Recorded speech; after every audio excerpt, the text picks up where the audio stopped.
Good morning student. Last time हमने cell membrane की study की।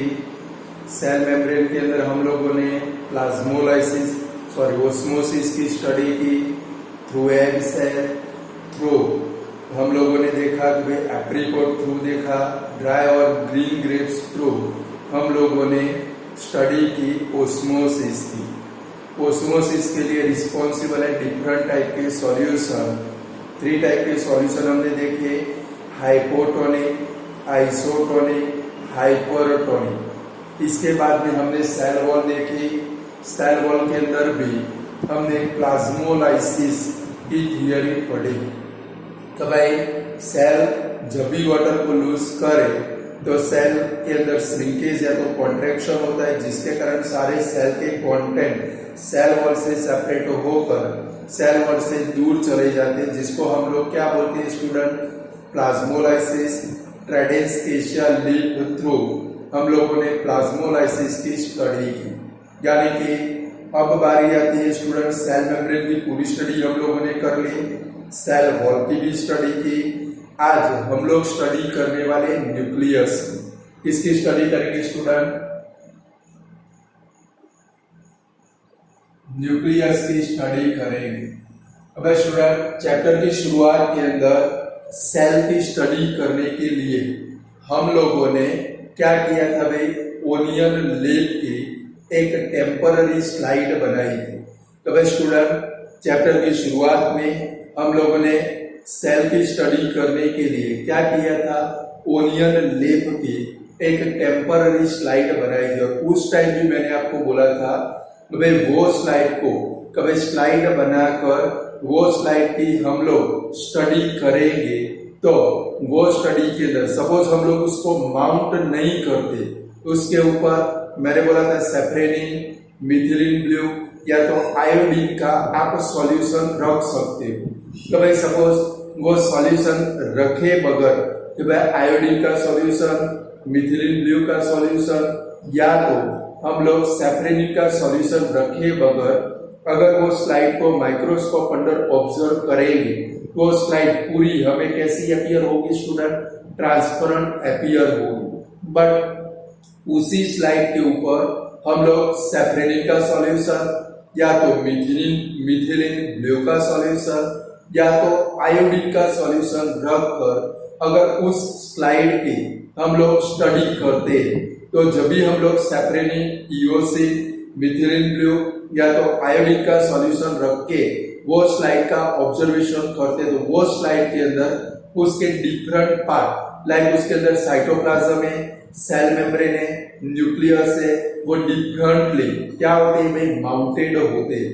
यानी कि हर एक पार्ट है वो अलग अलग अपने कंपोनेंट के हिसाब से क्या होता है भाई? डिफरेंटली वो अंदर माउंटेड होता है। कुछ पार्ट ऐसे जो लाइटली माउंटेड होते हैं, लाइक जहां पर साइटोप्लाज्म प्रेजेंट है। साइटोप्लाज्म के अंदर हमने देखा था ऑलमोस्ट 90% ऑफ वाटर प्रेजेंट होता है। यानी कि वाटर हो तो वो सॉल्यूशन कैसा बन जाता है? डाइल्यूट सॉल्यूशन, जिसके कारण पूरे सेल का पोर्शन है वो सपोज आप लोग सेफ्रेनिन का सॉल्यूशन रखते हो तो लगभग आपका जो सेल है वो पिंक कलर जैसा अपीयर होगा, यानी कि लाइटली पिंक कलर का अपीयर होगा। बट कुछ पार्ट ऐसे है वो बिल्कुल कैसे भाई? डार्क स्पॉट की तरह अपीयर होते हैं। मैंने आपको बोला था ओनियन लीफ में कभी उसके अंदर एक डार्क स्पॉट देखने को मिलता है। वो जो डार्क स्पॉट है वो डार्क स्पॉट को हम लोग क्या बोलते हैं स्टूडेंट? न्यूक्लियस बोलते हैं। सपोज समझो ये ओनियन लीफ की स्लाइड है और ये ओनियन लीफ की स्लाइड को हम लोग माइक्रोस्कोप अंडर ऑब्जर्व करेंगे तो वहां पर क्या होता है? ये वाले पोर्शन है एकदम लाइटली क्या होगी स्टूडेंट? वहां पर माउंटेड होंगे और बिटवीन में एक आपको क्या अपीयर होगा? डार्क स्पॉट अपीयर होगा। यानी कि कुछ पार्ट बिल्कुल लाइटली क्या होते हैं स्टूडेंट? लाइटली वहां पर माउंटेड होते हैं और कुछ पार्ट बिल्कुल डार्क क्या होते हैं? स्पॉट की तरह अपीयर होते हैं। ये जो डार्क स्पॉट आपको अपीयर होता है वो क्या है स्टूडेंट? न्यूक्लियस। क्या है भाई? न्यूक्लियस। तो आज हमें स्टडी करनी है न्यूक्लियस की। तो स्टूडेंट हर एक न्यूक्लियस है वो हर एक न्यूक्लियस ऐसे डबल लेयर की मेम्ब्रेन से बना हुआ है। किससे बना हुआ है भाई? न्यूक्लियस, हर एक न्यूक्लियस है वो डबल लेयर की मेम्ब्रेन से बना हुआ है और ये मेम्ब्रेन की मदद से अभी सेल के बिटवीन में क्या प्रेजेंट है? न्यूक्लियस प्रेजेंट है और हर एक न्यूक्लियस है वो किससे बना है भाई? डबल लेयर की मेम्ब्रेन की मदद से बना है। ये जो डबल लेयर की मेम्ब्रेन है उसके अंदर स्टूडेंट पोर्स प्रेजेंट होते हैं। क्या प्रेजेंट होते हैं? पोर्स, यानी कि होल प्रेजेंट होते हैं और वो होल की मदद से, ये होल की मदद से हर एक न्यूक्लियस को डिफरेंट टाइप के सब्सटेंस की जरूरत पड़ती है। न्यूक्लियस के अंदर सब्सटेंस की जरूरत पड़ती है या तो न्यूक्लियस के अंदर जो सब्सटेंस बने उनको बाहर निकालने की जरूरत पड़ती है। इसके कारण ये न्यूक्लियस की मेम्ब्रेन है उसके ऊपर क्या प्रेजेंट होते हैं भाई? पोर्स प्रेजेंट होते हैं। वो पोर्स की मदद से, ये जो पोर्स है वो पोर्स की मदद से न्यूक्लियस क्या करता है भाई? जो भी सब्सटेंस अंदर जरूरी हो वो सेल में से वो क्या करता है? पोर्स की मदद से रिसीव करता है और न्यूक्लियस की इनसाइड के अंदर जो भी मटेरियल बने वो मटेरियल को सेल के बाहर किसकी मदद से वो निकाल सकता है भाई? ये पोर्स की मदद से निकाल सकता है। यानी कि स्टूडेंट हर एक न्यूक्लियस है वो न्यूक्लियर कितने लेयर की मेम्ब्रेन से बनाई गई? 2 लेयर की मेम्ब्रेन से। खास याद रखना है, न्यूक्लियस डबल लेयर की मेम्ब्रेन से बना है। ये हर एक जो मेम्ब्रेन है, मेम्ब्रेन के अंदर क्या प्रेजेंट होते हैं स्टूडेंट? पोर्स प्रेजेंट होते हैं और वो पोर्स की मदद से न्यूक्लियस है वो क्या कर सकता है भाई? सेल के इनसाइड के अंदर या तो सेल के आउटसाइड के अंदर जो मटेरियल है वो मटेरियल को वो क्या कर सकता है? एक्सचेंज कर सकता है। क्योंकि सेल के अंदर प्रोटीन की जरूरत है तो प्रोटीन किसकी मदद से रिसीव करेगा भाई?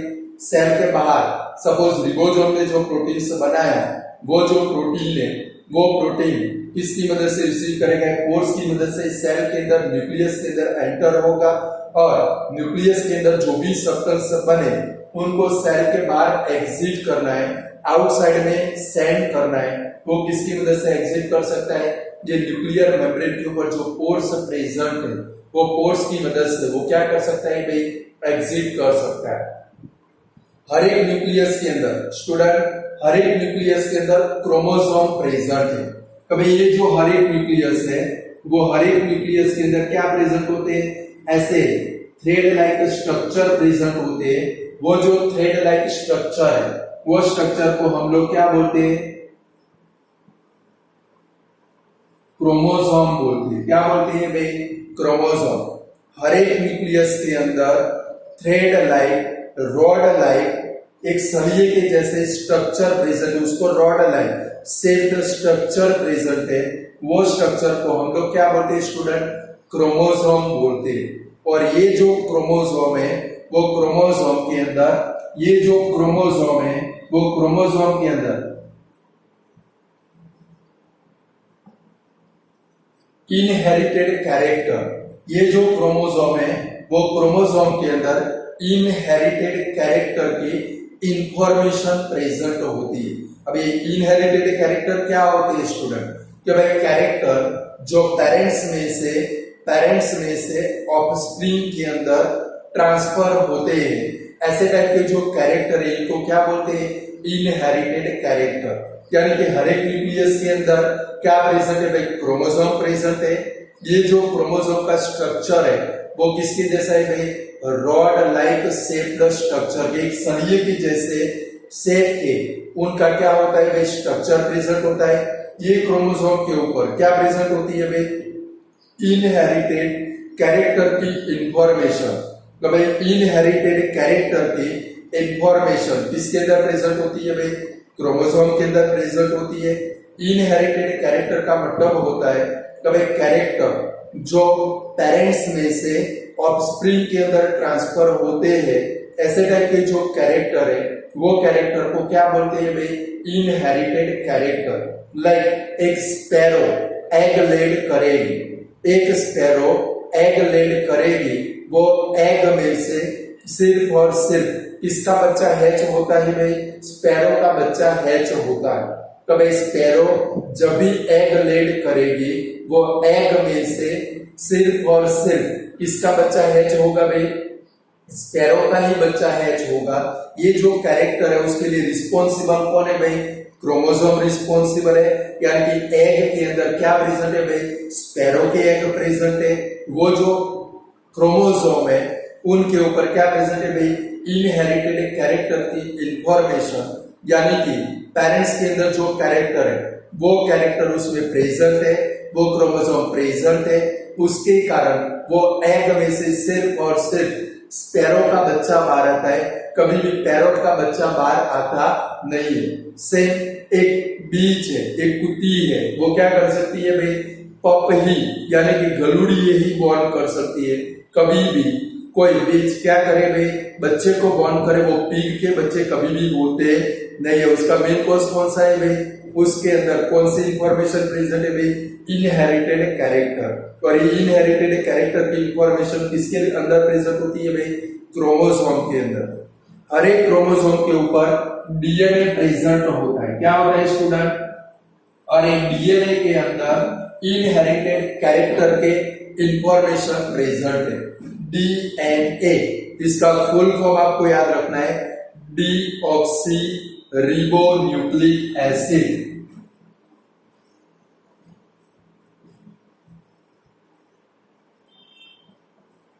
ये पेपर में आएगा आपको, कभी what is the full form of DNA, कभी डीएनए का फुल फॉर्म कौन सा है भाई, डीऑक्सी रिबोन्यूक्लिक एसिड। यानी कि क्रोमोसोम के ऊपर क्या प्रेजेंट होता है, डीएनए, और वो डीएनए के फॉर्म के अंदर इनहेरिटेड कैरेक्टर, डीएनए के फॉर्म में इनहेरिटेड कैरेक्टर एक जनरेशन में से दूसरी जनरेशन के अंदर स्टूडेंट क्या होते हैं भाई, ट्रांसफर होते हैं।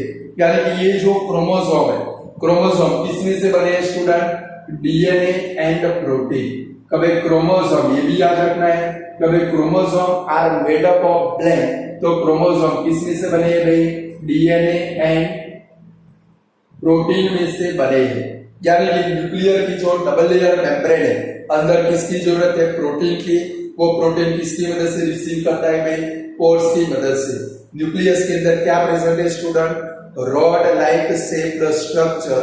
वो रॉड लाइक शेप्ड जो स्ट्रक्चर है, वो स्ट्रक्चर को हम लोग क्या बोलते हैं, क्रोमोसोम्स बोलते हैं। क्या बोलते हैं भाई, क्रोमोसोम्स। ये क्रोमोसोम्स के अंदर क्या प्रेजेंट है भाई, इनहेरिटेड कैरेक्टर की इंफॉर्मेशन प्रेजेंट है, जो पेरेंट्स में से ऑफस्प्रिंग के अंदर एक जनरेशन में से दूसरी जनरेशन के अंदर वो कैरेक्टर क्या होते हैं भाई, ट्रांसफर होते हैं। लाइक ह्यूमन बीइंग्स के अंदर एग्जांपल दे दें, सपोज दादा को हार्ट अटैक आया था, दादा को हार्ट अटैक आया था, तो पप्पा को हार्ट अटैक आ सकता है, आपको भी फ्यूचर के अंदर हार्ट अटैक आ सकता है। ये जो कैरेक्टर है वो कौन सा कैरेक्टर है, इनहेरिटेड कैरेक्टर। लाइक दादाजी को डायबिटीज था, पापा को डायबिटीज आएगा, आपको भी डायबिटीज मिल सकता है। ये जो कैरेक्टर है वो कौन सा कैरेक्टर है, इनहेरिटेड कैरेक्टर। दादाजी टालिए थे, पापा जी को टाल बन गई, आपको भी टाल पड़ जाएगी मेरी तरह, तो वो जो कैरेक्टर है वो कौन सा कैरेक्टर है, इनहेरिटेड कैरेक्टर है। यानी कि सारे कैरेक्टर एक जनरेशन में से दूसरी जनरेशन के अंदर ट्रांसफर होते हैं, और उसके लिए रिस्पॉन्सिबल है भाई, कौन है भाई, क्रोमोसोम। क्रोमोसोम के ऊपर क्या प्रेजेंट है भाई, DNA. DNA responsible. Like student आपने वो स्पाइडरमैन नाम का पिक्चर देखा होगा, आप तो बच्चे हो इसलिए आपने बहुत सारी बार देखा होगा।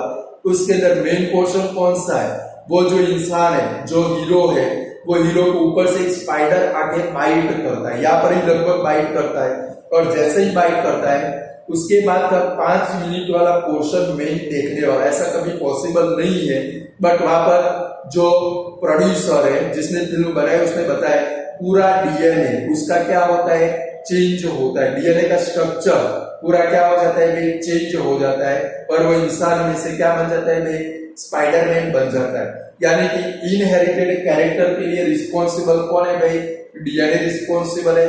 हमारे जो क्रोमोसोम है वो क्रोमोसोम किसमें से बने हैं भाई, डीएनए में से बने, और किसमें से, डीएनए एंड प्रोटीन में से बने। ये डीएनए का मेन यूनिट है। हर एक डीएनए के ऊपर क्या प्रेजेंट होते हैं, उसके जीन प्रेजेंट होते हैं। भाई आपके अंदर जो भी कैरेक्टर प्रेजेंट है, आपकी आईज, आपका नोज, आपके ईयर्स, आपके हेयर, आपके हैंड, आपके फिंगर्स, ये सब के कैरेक्टर के लिए, भाई अलग अलग कैरेक्टर के लिए डीएनए के अंदर उसके यूनिट प्रेजेंट होते हैं। वो यूनिट को हम लोग क्या बोलते हैं, जीन बोलते हैं। अलादीन का जीन नहीं, बाहर आके जो विश करोगे वो मिल जाएगा। कभी आपकी बॉडी के अंदर जितने भी सारे कैरेक्टर प्रेजेंट है, लाइक आपके मम्मा की आईज ब्लू आईज है, आपकी आईज ब्लू आईज है, उसके लिए अलग जीन प्रेजेंट होता है। आपके ये जो ईयर है यहाँ पर जुड़े हुए है या तो सेपरेट है, उसके लिए अलग जीन रिस्पॉन्सिबल है। आपके हेयर सिंपल या तो कर्ली है, आपकी दादी के हेयर कर्ली थे, आपके हेयर कर्ली हो गए, उसके लिए कौन रिस्पॉन्सिबल है, जीन रिस्पॉन्सिबल है। तो डीएनए का जो इनहेरिटेड यूनिट है, वो यूनिट को क्या बोलते हैं स्टूडेंट, जीन बोलते हैं। यानी कि एक जनरेशन में से दूसरी जनरेशन के अंदर अलग अलग कैरेक्टर शो करने के लिए रिस्पॉन्सिबल कौन है भाई, क्रोमोसोम। क्रोमोसोम के लिए रिस्पॉन्सिबल कौन है भाई, डीएनए। डीएनए के अंदर इनहेरिटेड कैरेक्टर की इंफॉर्मेशन प्रेजेंट होती है और हर एक कैरेक्टर को शो करने के लिए डीएनए के ऊपर क्या प्रेजेंट होते हैं भाई स्टूडेंट, जीन प्रेजेंट होते हैं। वो जो जीन है, आपको जैसे जीन मिले होंगे वैसे आपकी बॉडी का स्ट्रक्चर बनेगा, वैसे आपके क्या बनेंगे, कैरेक्टर बनेंगे। Clear student. जब भी ये सेल डिवाइड नहीं होता है, जब भी ये सेल डिवाइड नहीं होता है, ये जो क्रोमोसोम है वो क्रोमोसोम एक थ्रेड लाइक स्ट्रक्चर की तरह सेल के अंदर प्रेजेंट होते हैं। जब भी कोई सेल डिवाइड न होता हो, जब भी कोई सेल डिवाइड न होता हो, अब आपके लिए एक नया वर्ड आ गया सेल डिवीजन। लाइक आप जब भी बॉर्न हुए तब छोटे से थे, यानी कि लगभग आपकी 1 फीट की हाइट थी। आज आप लोग कोई 4 फीट के हो गए, कोई 5 फीट के हो गए, कोई 6 फीट के हो गए, जिसको क्या बोलते हैं भाई, वर्टिकल ग्रोथ। क्या बोलते हैं भाई, वर्टिकल ग्रोथ। और कुछ लोगों का हॉरिजॉन्टल ग्रोथ भी हो गया। तो भाई कुछ लोग 1 फीट की साइज है, कुछ लोगों की 2 फीट की साइज है, कुछ लोगों की 3 फीट की साइज है, जिसको हॉरिजॉन्टल ग्रोथ बोलते हैं। आपके वो ग्रोथ के लिए रिस्पॉन्सिबल कौन है भाई, सेल डिवीजन। तो भाई सेल डिवाइड हुए, आपकी बॉडी के अंदर सेल बनते गए और इसके कारण आपका क्या हुआ भाई, वर्टिकल एंड हॉरिजॉन्टल ग्रोथ हुआ। यानी कि जब भी कोई सेल डिवाइड न होता हो, जब भी कोई सेल डिवाइड न होता हो, तब उसके अंदर जो क्रोमोसोम है, वो क्रोमोसोम कौन से फॉर्म में भाई, ऐसे थ्रेड लाइक स्ट्रक्चर के फॉर्म में होते हैं। वो थ्रेड लाइक जो स्ट्रक्चर है उसको बोलते हैं क्रोमेटिन मटेरियल। यानी कि सेल जब डिवाइड न होता हो तब वो सेल के अंदर जो क्रोमोसोम है वो कौन से फॉर्म में प्रेजेंट होते हैं भाई, एक थ्रेड लाइक स्ट्रक्चर के जैसे अपीयर होते हैं। वो थ्रेड लाइक जो स्ट्रक्चर है उसको हम लोग क्या बोलते हैं स्टूडेंट, क्रोमेटिन मटेरियल। क्या बोलते हैं भाई, क्रोमेटिन मटेरियल। जो ह्यूमन बीइंग्स के अंदर, एनिमल के अंदर रिप्रोडक्शन प्रोसेस होती है, जो रिप्रोडक्शन प्रोसेस होती है, वो रिप्रोडक्शन प्रोसेस के अंदर जहां पर सेक्सुअल रिप्रोडक्शन होता है वहां पर मेल और फीमेल दोनों अलग अलग होते हैं। कभी आप लोग 10 में आओगे, वहां पर हम लोग पूरा पढ़ेंगे कभी सेक्स डिटर्मिनेशन, सेक्सुअल रिप्रोडक्शन। 8 में थोड़ा पढ़े हो आप लोग रिप्रोडक्शन चैप्टर, बट इतना डिटेल के अंदर नहीं था। हाँ, उधर सेक्सुअल रिप्रोडक्शन था, बराबर। तो क्या होता है, मेल गैमेट और फीमेल गैमेट जब फ्यूज्ड होते हैं उसमें से क्या बनता है, जायगोट बनता है। यानी कि आप जो बने, आपके अंदर 50% कैरेक्टर आपकी मम्मी के प्रेजेंट है, 50% कैरेक्टर किसके प्रेजेंट है भाई, आपके पापा के प्रेजेंट है। यानी कि सेक्सुअल रिप्रोडक्शन के अंदर अगर किसी का क्रूशियल रोल है, इंपॉर्टेंट रोल है, तो इंपॉर्टेंट रोल किसका होता है भाई, न्यूक्लियस का होता है। और न्यूक्लियस में भी इंपॉर्टेंट रोल किसका भाई, न्यूक्लियस के अंदर जो क्रोमोसोम प्रेजेंट है वो क्रोमोसोम का क्या होता है भाई, क्रूशियल रोल होता है। आप लोग पढ़ चुके हो कि भाई जो जायगोट बना वो जायगोट के अंदर एक्स और वाई क्रोमोसोम आएंगे तो उसका डेवलपमेंट किसके अंदर होता है, मेल के अंदर। और अगर जायगोट के अंदर एक्सएक्स क्रोमोसोम आए तो उसका डेवलपमेंट किसके अंदर होता है स्टूडेंट, फीमेल के अंदर। बट आपको अभी इसकी स्टडी नहीं करनी है कि भाई सेक्सुअल रिप्रोडक्शन के अंदर, कभी रिप्रोडक्शन की प्रोसेस के अंदर क्रूशियल रोल किसका होता है, न्यूक्लियस। न्यूक्लियस के अंदर जो क्रोमोसोम प्रेजेंट है वो क्रोमोसोम का क्या होता है भाई, क्रूशियल रोल होता है। आप लोग पढ़ चुके हो भाई जायगोट के अंदर अगर XY क्रोमोसोम आए वो जायगोट का डेवलपमेंट किसके अंदर होता है भाई, मेल के अंदर। और जायगोट के अंदर क्या है भाई, XX क्रोमोसोम आए उसका डेवलपमेंट किसके अंदर होता है, फीमेल के अंदर उसका डेवलपमेंट होता है। सेकंड थिंग स्टूडेंट, कोई भी ऑर्गेनिज्म, कोई भी जायगोट पर्टिकुलर टाइप के ऑर्गेनिज्म के अंदर ही डेवलप होता है। कोई भी जायगोट पर्टिकुलर टाइप के ऑर्गेनिज्म के अंदर ही डेवलप होता है। लाइक अभी मैंने आपको बोला कि जब एक स्पैरो एग लेड करेगी वो एग में से सिर्फ और सिर्फ स्पैरो का ही बच्चा हैच होगा, यानी कि पर्टिकुलर टाइप के ऑर्गेनिज्म के अंदर डेवलप हुआ। सेम जब एक बीच है वो बच्चे बॉर्न करेगी, वो ऑलवेज डॉग जब बच्चे बॉर्न करेगी तो ऑलवेज क्या होंगे, पक्षी होंगे, गरुड़ी होंगे, वो कभी भी पीग के बच्चे होते नहीं है। यानी कि सेक्सुअल रिप्रोडक्शन में, रिप्रोडक्शन प्रोसेस के अंदर क्रूशियल रोल किसका होता है भाई, न्यूक्लियस का होता है। क्लियर स्टूडेंट, मैंने आपको न्यूक्लियस की शॉर्ट नोट सेंड की है, आपको क्या करनी है भाई, प्रिपेयर करनी है। अच्छे से पढ़ोगे समझ के अंदर आ जाएगा। क्लियर स्टूडेंट,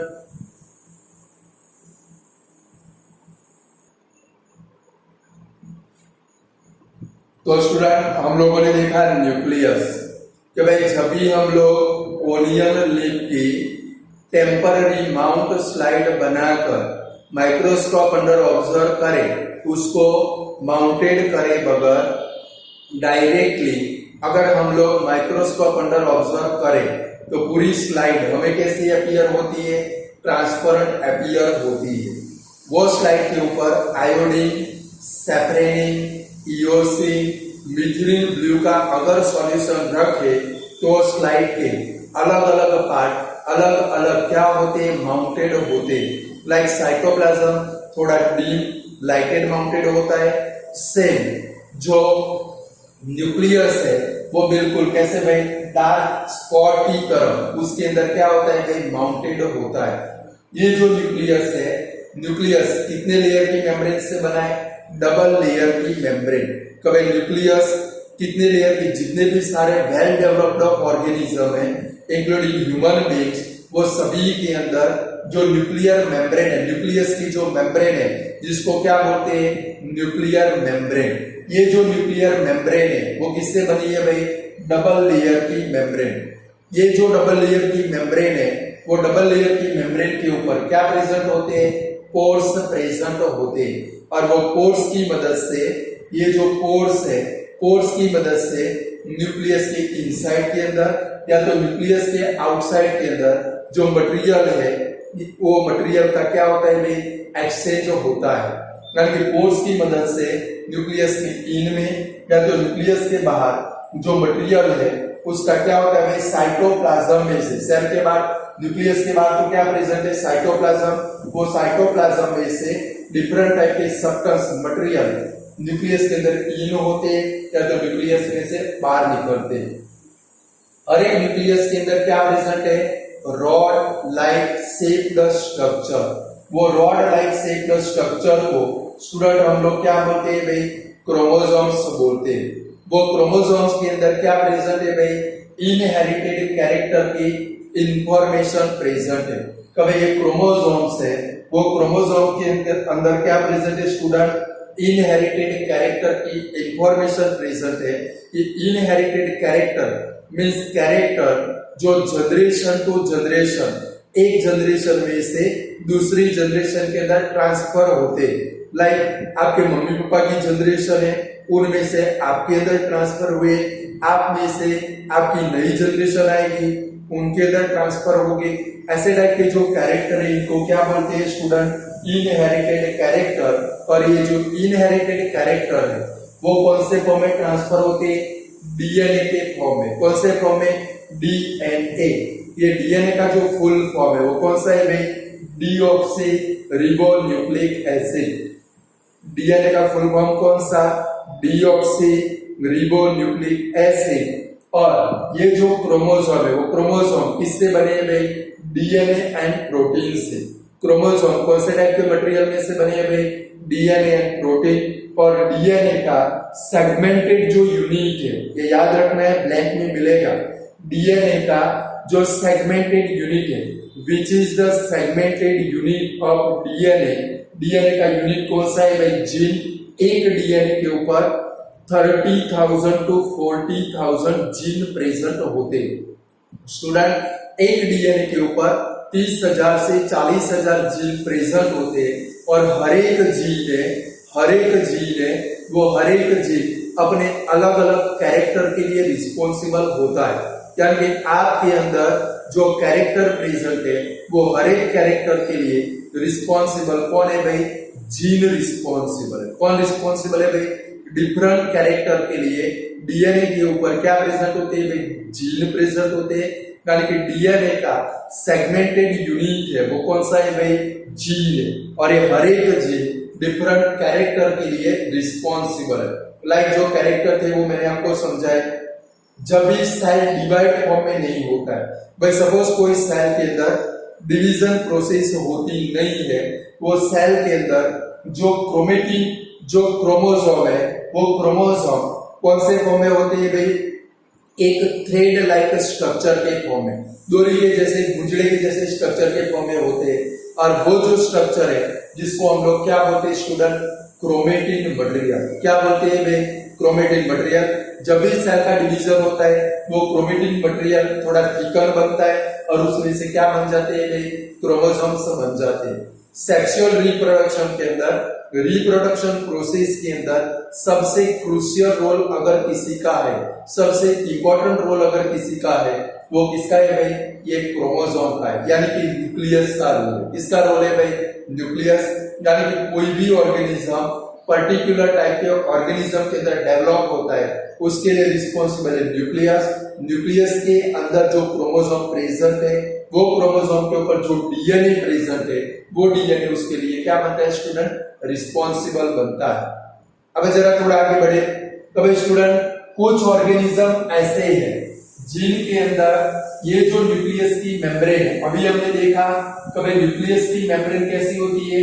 डबल लेयर की। कैसे होती है भाई? डबल लेयर की। बट कुछ ऑर्गेनिज्म ऐसे हैं like bacteria, blue green algae। यहाँ पर एक क्वेश्चन आता है नया, कभी what are called prokaryotic organism? Give its example. What are called eukaryotic organism? Give its example. या तो पेपर में आ सकता है give the difference between prokaryote and eukaryotic organism. कब है? अभी हमने देखा स्टूडेंट, 3 क्वेश्चन पेपर में आ सकते हैं, प्रोकैरियोटिक ऑर्गेनिज्म, यूकैरियोटिक ऑर्गेनिज्म, या तो कौन सा भाई? डिफरेंस के अंदर मैंने आपको 2 पॉइंट सेंड किए, दूसरे जो भी इधर आए वो आपको डिफरेंस के अंदर ऐड कर देंगे। बराबर है? मैंने सिर्फ 2 पॉइंट दिए, दूसरे 2 पॉइंट अभी मैं लिखवाता हूँ आपको ऐड कर देने। यानी कि प्रोकैरियोट की शॉर्ट नोट है 4 पॉइंट लिखोगे चलेगा, यूकैरियोट की शॉर्ट नोट है 4 पॉइंट आप लिखोगे तो चलेगा। क्लियर? तो चलो, ये जो न्यूक्लियस है अभी हमने देखा कब ये न्यूक्लियस की मेम्ब्रेन कितने लेयर से बनी है भाई? डबल लेयर से। किससे बनी है भाई? Double layer. यानी कि वेल डेवलप्ड है। कैसे है भाई? Well developed. बट बैक्टीरिया या तो ब्लू ग्रीन algae,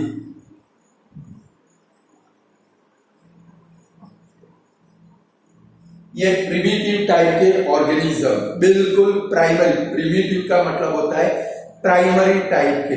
कब है? बैक्टीरिया, ब्लू ग्रीन algae के अंदर अगर हम लोग देखें, बैक्टीरिया के अंदर, ब्लू ग्रीन algae के अंदर अगर हम लोग देखें, इनकी ये जो न्यूक्लियर मेम्ब्रेन है वो न्यूक्लियर मेम्ब्रेन डबल लेयर से बनी हुई होती नहीं है। तो भाई बैक्टीरिया के अंदर, ब्लू ग्रीन algae के अंदर इनकी जो न्यूक्लियर मेम्ब्रेन है वो डबल लेयर से बनी होती नहीं है, यानी कि उनकी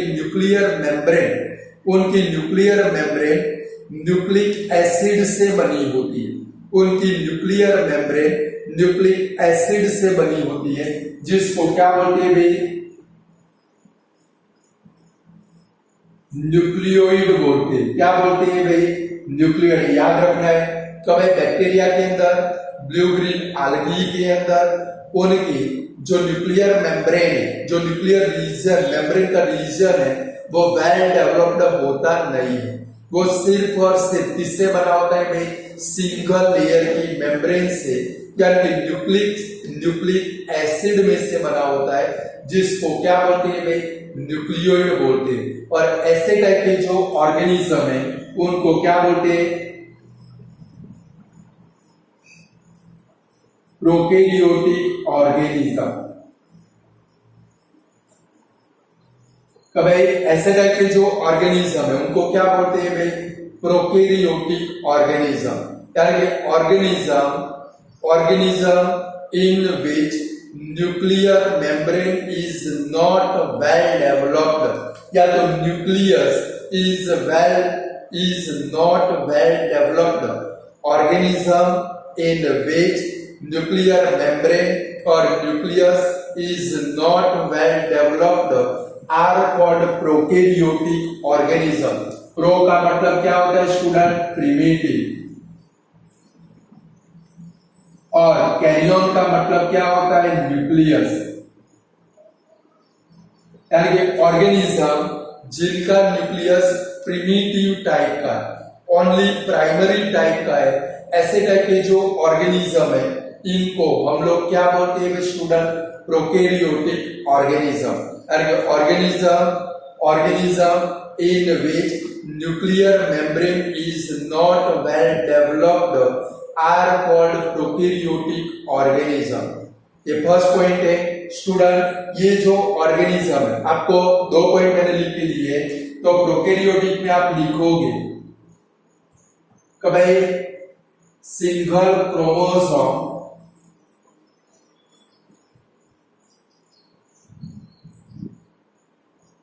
is present। थर्ड नंबर का पॉइंट लिखोगे, जितने भी सारे प्रोकैरियोटिक ऑर्गेनिज्म है वो प्रोकैरियोटिक ऑर्गेनिज्म के अंदर क्या प्रेजेंट है? Only single chromosome. वाइल दूसरे टाइप के ऑर्गेनिज्म है यूकैरियोटिक ऑर्गेनिज्म, उनके अंदर थर्ड पॉइंट लिखोगे more than 1 chromosome are present।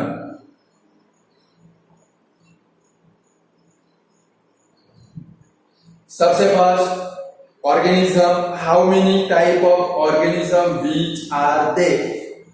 How many type of organism according to nuclear membrane, ऐसा वर्ड है तो क्या लिखेंगे? फिर उसमें यूनिसेल्युलर और मल्टीसेल्युलर मत लिख देना student. How many type of organism according to development of nuclear membrane, तो there are 2 type of organism according to the development of nuclear membrane. Number 1 prokaryotic organism, number 2 eukaryotic organism. Prokaryotic किसको बोलेंगे? कभी हमने देखा कभी हर एक organism में nucleus present है, न्यूक्लियस के बाहर कितने लेयर की मेम्ब्रेन प्रेजेंट है? 2 लेयर की membrane. But bacteria, blue green algae, ये ऐसे टाइप के ऑर्गेनिज्म है जिनके अंदर न्यूक्लियर मेम्ब्रेन वेल डेवलप्ड नहीं है, यानी कि ओनली सिंगल लेयर से बनी है। ऐसे टाइप के जो ऑर्गेनिज्म है इनको क्या बोलते हैं भाई? प्रोकैरियोटिक ऑर्गेनिज्म, यानी कि organism in which nuclear membrane is not well developed are called prokaryotic organism। तो यूकैरियोटिक में क्या लिखेंगे? organism in which nuclear membrane is well developed are called eukaryotic organism। Second number में क्या लिखेंगे? Single chromosome is present. कभी prokaryotic organism के अंदर एक ही क्रोमोसोम प्रेजेंट होता है। वाइल यूकेरियोटिक में क्या लिखेंगे, more than one chromosome are present. Enzyme के अंदर एक से ज्यादा क्या प्रेजेंट होते हैं भाई, क्रोमोसोम प्रेजेंट होते हैं। एग्जांपल में थर्ड नंबर में लिखेंगे भाई ब्लू ग्रीन algae, चौथे नंबर का point and blue green algae and bacteria, और इधर क्या लिखेंगे ऑल प्लांट एंड एनिमल। हम लोग भी यूकेरियोट के अंदर आते हैं। तो भाई हम लोग भी किसके अंदर आते हैं, यूकेरियोटिक ऑर्गेनिज्म के अंदर। यू का मतलब क्या होता है, वेल डेवलप्ड। कैरियन का मतलब क्या होता है, न्यूक्लियस। प्रोकैरियोट का मतलब क्या होता है, प्रो का मतलब क्या होता है, प्रिमिटिव। कैरियन का मतलब क्या होता है, न्यूक्लियस, क्योंकि जिनका न्यूक्लियस प्रिमिटिव टाइप का है। ऐसे टाइप के जो ऑर्गेनिज्म है इनको क्या बोलते हैं, prokaryotic organism. Organism in which chromosome organism in which nuclear membrane is not well developed are called prokaryotic organism. Organism in which nuclear membrane is well developed are called eukaryotic organism. Prokaryotic organism के अंदर nuclear membrane किससे बनी है भाई, nucleic acid से। किससे बनी है भाई, न्यूक्लिक एसिड। और ऐसी न्यूक्लियर मेम्ब्रेन को हम लोग क्या बोलते हैं भाई, न्यूक्लियोइड। ये ब्लैंक में आ सकता है कि भाई in a prokaryotic organism nuclear membrane is called blank. उसको हम लोग क्या बोलते हैं भाई, न्यूक्लियोइड बोलते हैं। क्या बोलते हैं student, nucleoid. In a prokaryotic organism nuclear membrane is made up of blank. Nuclear membrane इनकी किससे बनी है भाई, न्यूक्लिक एसिड से। किससे बनी है भाई, और ऐसे जो न्यूक्लियर मेम्ब्रेन है इसको हम लोग क्या बोलते हैं, न्यूक्लियोइड बोलते हैं। क्या बोलते हैं स्टूडेंट, न्यूक्लियोइड। फिर इनके अंदर क्या प्रेजेंट होता है, सिंगल क्रोमोसोम। यूकेरियोट के अंदर क्या प्रेजेंट है, मोर देन वन क्रोमोसोम। एग्जांपल कौन से, ब्लू ग्रीन algae, बैक्टीरिया। किसके एग्जांपल है, इनके न्यूक्लियस वेल डेवलप्ड नहीं है, जबकि प्रोकैरियोटिक ऑर्गेनिज्म है। और eukaryotic all animal all plant, इसके अंदर इंक्लूड हो गए भाई प्रोकैरियोटिक यूकेरियोटिक ऑर्गेनिज्म। इनका न्यूक्लियस कैसा है भाई, वेल डेवलप्ड। एक से ज्यादा क्या प्रेजेंट है, इनके अंदर क्रोमोसोम प्रेजेंट है। तो मैंने जो 2 पॉइंट लिख के दिए इसके अंदर नए 2 पॉइंट आप क्या कर दोगे भाई, इंक्लूड कर देंगे। तो स्टूडेंट ये वाला वीडियो याद रखते हैं, बाकी के ऑर्गेनल हम लोग नेक्स्ट वीडियो के अंदर स्टडी करेंगे।